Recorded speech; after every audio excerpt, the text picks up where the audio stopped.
मुसलमान ही नहीं, पूरे मुस्लिम समाज को एक अंबेडकर की तलाश है। आज हिंदुस्तान का मुसलमान एक ऐसे दौर से गुजर रहा है जहां उसे हर मोर्चे पर नाकामी, हाशियाकरण और राजनीतिक उपेक्षा का सामना करना पड़ रहा है।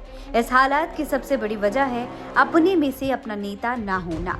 इस्लाम की रहनुमाई कुरान ने साफ कहा है, अपनों में से अपना अमीर चुनो ताकि हम दुनिया और आखिरत दोनों में कामयाबी पा सके। तिरमिज़ी शरीफ की एक अहम हदीस में बताया गया है कि इस्लाम के दायरे से बाहर कर देने वाली 5 चीजों में से एक है जमात, यानी कि संगठन से अलग होकर रहना, और अपने अमीर यानी कि नेता की बात ना मानना। ध्यान देने की बात यह है कि इस हदीस में नमाज जैसी इबादत से अलग जमात और नेतृत्व की बात की गई है। ये इस बात की दलील है कि इस्लाम में भी संगठित नेतृत्व की क्या अहमियत है। सामाजिक हकीकत, सच्चर कमेटी और रंगनाथ मिश्रा आयोग की रिपोर्ट इस बात को साबित करती है कि मुसलमान दलितों से भी ज्यादा पिछड़े हुए हैं, चाहे वो शिक्षा हो, रोजगार हो, सरकारी नौकरियां हो या आर्थिक स्थिति। पटना यूनिवर्सिटी के एक रिसर्च में ये सामने आया है कि जब तक किसी समाज का अपना नेता नहीं होगा, वो समाज आगे नहीं बढ़ सकता, क्योंकि आपकी लड़ाई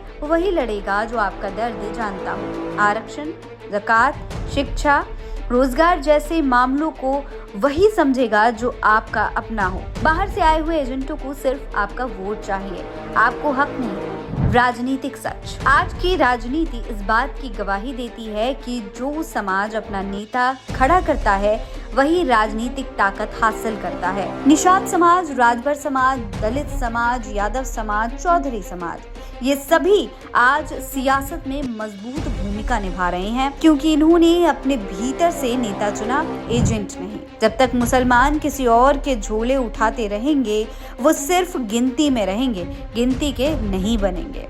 अब वक्त है बदलाव का। अब वक्त है मुस्लिम समाज अपने भीतर से एक नया अंबेडकर पैदा करे, एक ऐसा लीडर जो उनके जमीनी मुद्दों को समझे, जो उनकी आवाज को संसद तक ले जाए, जो ज़कात से लेकर आरक्षण तक, शिक्षा से लेकर नौकरी तक की लड़ाई लड़े, और जो किसी दल का गुलाम नहीं बल्कि उम्मत का सच्चा रहनुमा हो। मुसलमानों, अब वोट दो एजेंट को नहीं, अपने नेता को। किसी और के दरवाजे पर नहीं, अपने घर में अंबेडकर पैदा करो।